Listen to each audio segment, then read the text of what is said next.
The video. Isn't it to the class? They're not going to be able to see. Yeah, what's good? It's okay. You can turn Of course. the camera. All right. Hi. Okay. So what we want to do now is we want to say, okay, what happens if we want to center it somewhere else? So there's two ways to think of this. You turn me out crooked? Huh? That wasn't me. There's two ways to think of this. The first way That was a glare. is to say, well, if you make a tangent line at a place other than 0. So if you make a tangent line at a place other than 0.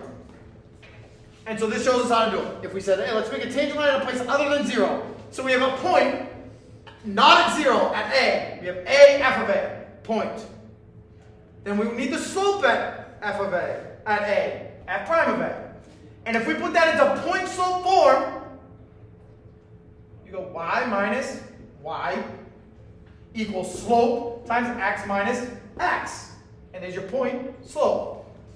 If we then solve it for y, if we just add the f of a to the other side, we get this. So this is a tangent line centered at a, not at 0. If you remember, when we centered at 0, it was f of 0 plus f prime of 0, x minus 0, which was just x. So let's compare these. You want to compare these two things. Tangent line at 0, tangent line at a. Tangent line at 0, tangent line at a. And then all we're going to do is extend that.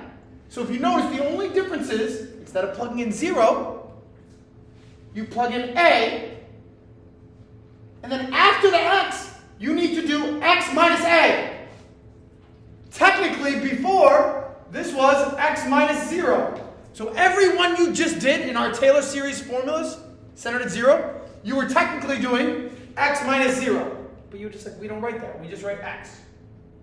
So, tangent line centered at 0, or tangent line at 0. Now, tangent line at a. So we want to say, let's make a Taylor series centered at a, at a different place. And all we're going to do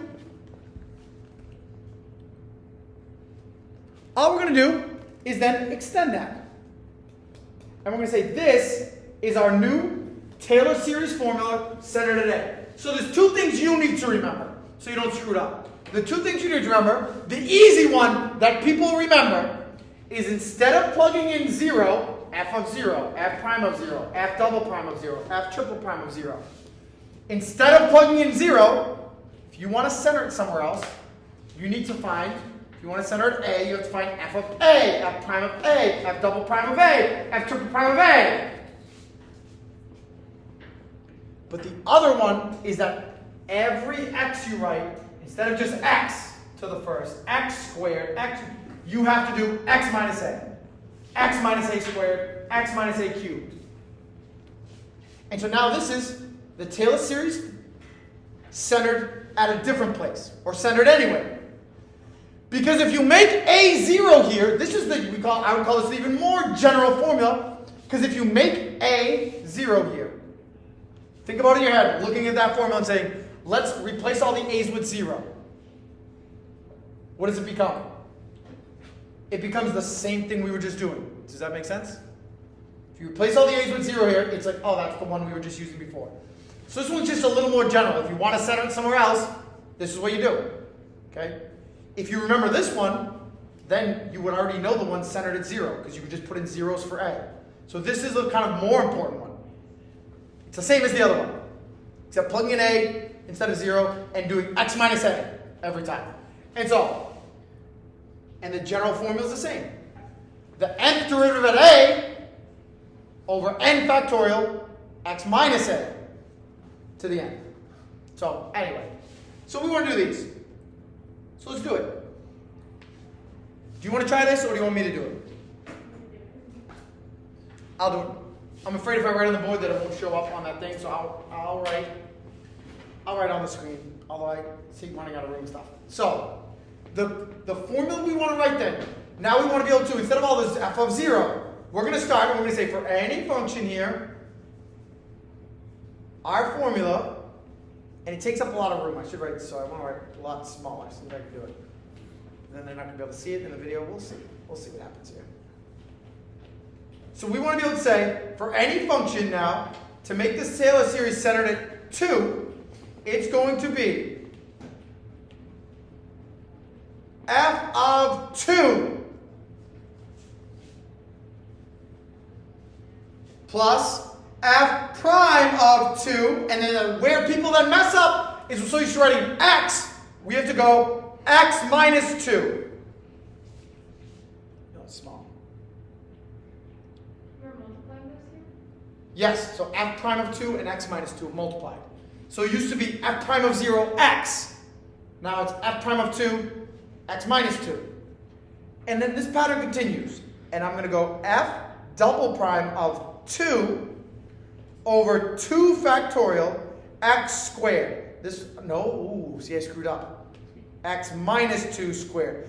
And to me this term always messes with me when you're centering it at 2. Because there's almost too many 2's. I'm centering it at 2, and this just happens to be the second derivative term. So there's too many 2's in this one, but it's right. Then if you can get the next one, then you're on the path to the correct pattern. The third derivative at 2 over what? 3 factorial x minus 2 cubed. Perfect. And then you're like, if you can get that to be, then you're on the right track. You then have this pattern. The fourth derivative at 2 over 4 factorial x minus 2, I almost forgot even, to the 4th plus dot dot dot. And this continues. But once again, so our only goal, if I have the general formula correct, our only then goal is to say, what is f of 2? What is f prime of 2? What is f double prime of 2? What is f triple prime of 2? And what is the fourth derivative of 2? And then we'll see, is there a pattern here? And so we come over to the side and go, well, let's just find those. Should be pretty easy. We're going to say f of x is e to the x. Oh, I'm writing too small now. I'll write bigger. F of x is e to the x. What is f of 2? E to the second. And so this is, it's going to seem like this real complicated thing, but easy to find. Like don't get, if you get intimidated, then yeah, this is going to, I'll seem so complicated. But ultimately all we do is know that formula. Then we're finding f of 2, f prime of 2, f double prime of 2. F of 2 is e to the second. What's the derivative of e to the x? E to the x. So f prime of 2 is just going to be e to the second again. And then, to me, can I stop here? Do I have to keep going? The second derivative at 2 is going to be e to the second. And they're all going to be e to the second. That's why e to the x is the best. So cool. Thank you, Euler. You're the man. All right. And all I'm going to do is put those into this formula. So I'm going to go back and say the Taylor series. Now I can't say Maclaurin series. I can't say Maclaurin series because it's not a Maclaurin series. It's a Taylor series centered at 2. It's centered somewhere else, so I can't say Maclaurin series. It is e to the second plus e to the second x minus 2. So e to the second is a number. I'm not going to write it down.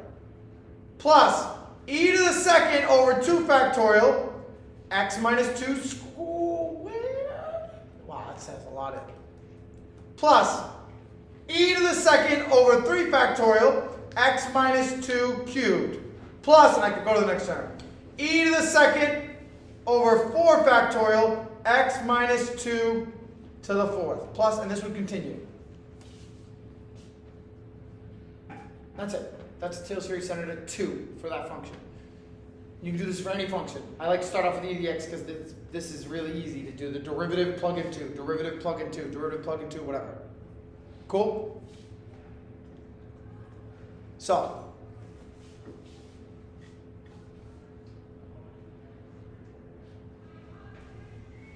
second order Taylor polynomial centered at 1. So there's a few things in here. The second order just means go up to x squared term. Or I guess in this case, yes. I'll call it that. So the second order speeds go up to x squared. Taylor polynomial means we're going to stop. And this all means go up to the x squared term. And then we're going to be centered at 1 here. So centered at 1, once we see Taylor centered at 1, we can write the formula. The formula is, so for any function, is going to be centered at 1, f of 1 plus f prime of 1, x minus 1, plus f double prime of 1 over 2 factorial x minus 1 squared. And that's actually what they're saying to stop at. So I'm going to stop there, because that's all I'm going to find. So this is Taylor polynomial, because I stopped. And then I should put these little squigglies here to say, this function is now approximate. If you stop, it's not the exact function. It's not going to be the exact function. It's going to be an approximation. So that's how we make it though. So our only goal is to go and find f of 1, find f prime of 1, and find f double prime of 1. The only thing you have to do in this problem is know the formula, and then take this function, find f of 1, f prime of 1, and f double prime of 1, and put them in that spot. Should we do it? No. No. Why did you put an approximation? Because I stopped. If I could put this as plus dot dot dot, I would say this goes on forever, and when it goes on forever, it equals the function. Once you stop, you're gonna. Once I stop, it doesn't equal exactly.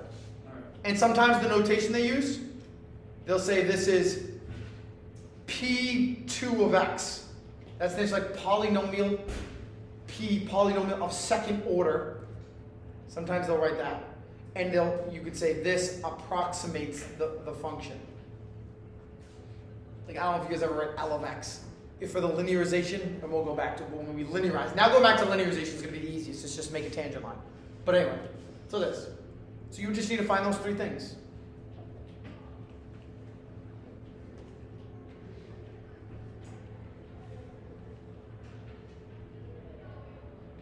And so, I think that's it. I think you guys are going to try this practice. Some of it goes back to Taylor series centered different places. This is the Maclaurin series. So this is from the first one. You could have done this one last night. I'll go with it. Number 2 is again centered at 0. Third order means just go up to the x cubed term. So think about where it's centered and know which general formula you're using. Okay? I'm trying to just look real quick to make sure that I want you to do them all.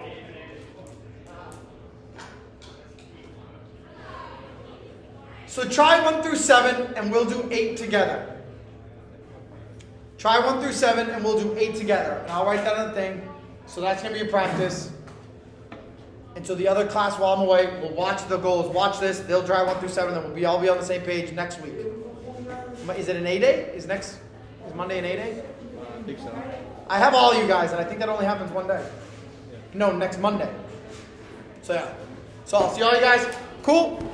So try it 1 through 7. See what you get.